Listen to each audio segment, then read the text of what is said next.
Bonjour à tous.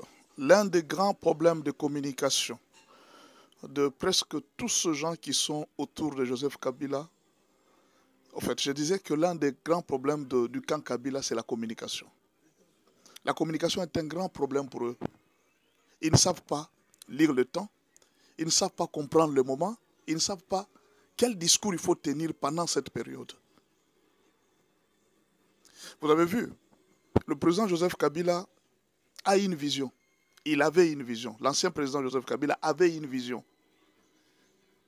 Ce n'est pas du tout ce qu'il a voulu faire pendant cette période ici. Et d'ailleurs, j'ai comme l'impression que beaucoup de gens ne savent pas que si même Kabila pouvait entrer dans la rébellion, il pouvait faire des choses, il tenait à tout prix que toutes ces choses soient secrètes et que son nom ne puisse jamais sortir en surface pour qu'on sache que lui est derrière toutes ces histoires. Pourquoi? Parce que il a présenté au monde une autre nature. Quelle est la nature que Joseph Kabila a présentée? Nous sommes en 2006. L'ancien président Joseph Kabila avait un slogan de la campagne. Il dit « Momemimaki abundakate pe aswanakate ». C'est-à-dire, contre les insultes, contre les injures, contre tout ce qu'on va dire, je ne répondrai pas. Parce que je porte les œufs qui symbolisent la RDC. Ça, c'était son slogan de campagne. Un jour, sur New York Times, on lui a posé plusieurs questions sur la situation du pays et tout ça. Dans l'une des réponses, écoutez ce que l'ancien président Joseph Kabila avait dit. « Abi, de ma nature à moi, je ne suis pas un vent en guerre. Je suis un pacifiste. J'aime la paix. » Ce n'est pas un genre de personne qui veut la guerre, qui veut réclamer la guerre, qui cherche à tout prix la guerre. Non, je suis un pacifiste. Et d'ailleurs, une bonne image est restée de l'ancien président. Il avait pacifié le pays. Imaginez que le pays était émietté. Il y avait pratiquement 4 RDC. Jean-Pierre Bemba prenait une partie. De l'autre côté, c'était Azaras Rouber avec le RCD Goma. Et puis de l'autre côté, c'était la RDC. Le pays était amorcelé. Mais il a réunifié le pays et le pays est resté unique. C'était une lutte pour lui, c'était une promesse de campagne. Il est parti en campagne comme un pacifiste, un unificateur, quelqu'un qui a mis tout le monde ensemble. Et quand il a commencé son gouvernement, il n'a pas choisi la tribu ou quoi, il a choisi les Congolais. Il a travaillé avec tous. Vous allez voir autour de lui Raymond Chibanda, les Bochab, beaucoup de gens qui étaient de toutes les tribus. Il a travaillé avec eux tous. Quand vous voyez aux gens au sein du PPRD, il y avait toutes les tribus qui étaient là. C'était un grand parti et Joseph Kabila avait unifié. Il avait donné le sens de l'unité au Congo. Tout le monde commençait à penser que non. Il a suivi les pas de Mobutu. Tel Joseph Désiré Mobutu, tel Joseph Désiré Kabila. Parce que Mobutu, quand il est arrivé au pouvoir, lui aussi avait trouvé la même situation. Les pays étaient presque amorcelés. Les Katanga réclamaient l'indépendance. Les Kasaï réclamaient l'indépendance. Et Mobutu était venu unifier les pays. Et les gens commençaient à dire, peut-être le nom de Joseph est en train d'être incarné dans Joseph Kabila. En fait, c'était ce que les gens disaient. On trouvait en lui un homme de paix. Vous avez vu Mobutu, pendant tout son règne, Mobutu, c'était la paix. Il a réunifié les pays. Nous étions unis. Et c'est ce qu'on a lu dans Joseph Kabila. Dans Joseph Kabila, on ne lisait pas les séparations, on ne lisait pas les tribalismes, on ne lisait pas beaucoup de choses dans l'image de Joseph Kabila. Maintenant, je tombe par hasard sur un tweet de Corneille Nangaa. Révolution 243. Qu'est-ce que Corneille Nangaa dit? Il reste l'incontournable ancien chef de l'État, le plus combattu, jamais abattu. On suit les vrais modèles. Les jeunes heureux sont ceux qui s'inspirent du leadership de Joseph Kabila.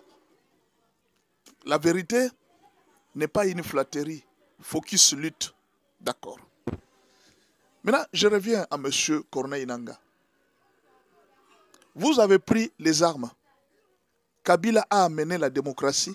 Il a amené les élections.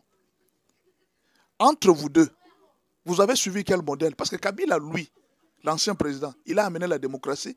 Il a laissé la pacification du pays et l'alternance positive qui était civilisée, d'ailleurs, ce qu'on est en train de dire. Maintenant, quand vous prenez les armes, vous avez suivi le modèle de qui? Êtes-vous en train de dire qu'en réalité, Kabila était un vrai rebelle? Comme moi, Nanga, je l'ai suivi comme modèle. Parce que toi, Nanga, tu as pris les armes comme modèle d'avoir le pouvoir. Mais Kabila a laissé un modèle. Le modèle qu'il a laissé, c'était la démocratie. Maintenant, quand toi, tu prends les armes, tu as suivi quel modèle? Ou bien alors c'est une flatterie? Si réellement Kabila était ton modèle à toi, tu ne devais pas prendre les armes. Tu devrais faire la lutte par la démocratie et attendre une pacification, une alternance pacifique, comme il a laissé. Parce qu'à un certain moment, même son épouse, Madame Olive, il a appelé les pères de l'alternance politique, les pères de la démocratie. Maintenant, aujourd'hui, quand tu écris, il reste incontournable. Heureux sont ceux qui s'inspireront du leadership de Joseph Kabila. D'accord. Quand tu dis ça, c'est parce que tu veux flatter les jeunes Katangais, tu veux flatter les jeunes Congolais, les jeunes Kinois, ou bien alors, c'est une flatterie que tu es en train de flatter Kabila parce qu'il a trop de problèmes. Parce que si vraiment tu t'inspirais de la logique de Joseph Kabila, si réellement Joseph était ton modèle, tu ne devrais pas faire ce que tu es en train de faire. Et moi, je suis en train de dire, même au Katangais, quand je le vois en train d'injurier les Balouba et autres, et il s'inspire de dire que non, Kabila c'est notre modèle. Kabila n'a jamais été tribaliste. Regardez, jusqu'aujourd'hui, Remo Tshibanda est avec lui. Il travaille avec lui. Jusqu'aujourd'hui. Même quand je vois les gens, Moïse Katumbi, il a pris les gens de toutes les provinces, les tribus. Mais moi, je me pose la question, vous qui vous dites que non, c'est notre modèle, vous trouvez le modèle en quoi? En quoi trouvez-vous ce modèle-là? Moi, je pense qu'à un certain moment, vous ne devez pas chercher à flatter l'ancien président Joseph Kabila. Il faut peut-être l'aider à lui dire la vérité, qu'il reste dans la vision. Vous êtes en train de l'éloigner, vous êtes en train de l'écarter. C'est peut-être vous qui lui avez dit, nous allons prendre les armes, nous allons prendre le pouvoir. Peut-être parce que lui, il a dit, je suis un pacifiste, je ne suis pas un vent en guerre. Et d'ailleurs, la nature, vous avez vu vous-même, même quand il est à l'Est, il n'a jamais proclamé que non, il était derrière la M23, il était derrière. Mais là, c'est comme si Nang est en train de confirmer, parce qu'il dit c'est notre modèle. C'est le modèle que les jeunes doivent suivre, c'est celui que les jeunes doivent suivre. C'est-à-dire, le modèle, c'est prendre les armes, prendre le pouvoir par les armes. Donc, je pense que c'est ça le modèle. Ou alors, il fallait te dire, il dit non, ne me suivez pas moi, Nanga. Moi, je n'ai pas suivi Joseph Kabila. Parce que si je suivais Joseph Kabila, je n'allais pas prendre les armes. Mais pourquoi tu peux déclarer ça? Parce que est-ce que tu veux flatter l'ancien président Joseph Kabila? Ce sont ses erreurs. Vous êtes en train de les dire, les flatter, jusqu'à ce que vous allez les faire tomber dans une fosse. Il faut lui dire la vérité. Il faut lui dire la vérité en face que les chemins qu'il a suivis, ce n'était pas sa vision. Lui, c'est un homme de paix. C'est un pacificateur. Vous lui avez induit en erreur avec les conseils que vous lui donnez.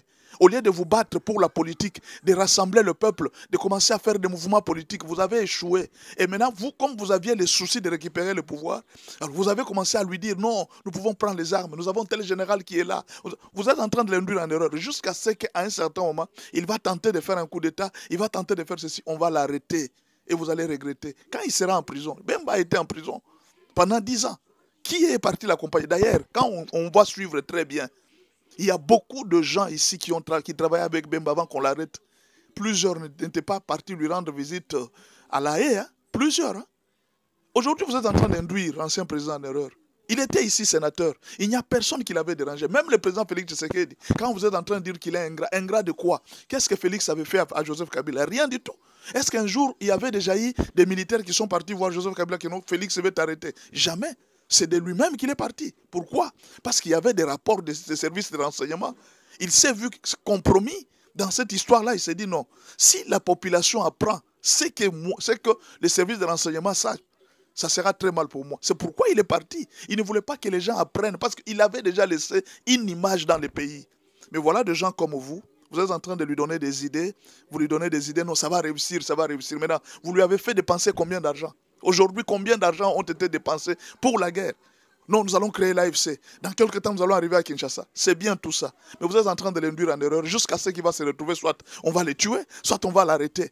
Quand il sera à La Haye, c'est sa famille qui sera en train de pleurer. Ce sont ses enfants qui seront en train de souffrir. Mais vous, là, en train de les flatter toujours, vous serez là, vous allez commencer à faire autre chose. Vous allez entrer dans d'autres partis politiques. Vous allez continuer votre vie. Laissez-le se reposer. Il a fait son temps, laissez-le se reposer, ne le flattez pas. Donnez-lui de bons conseils.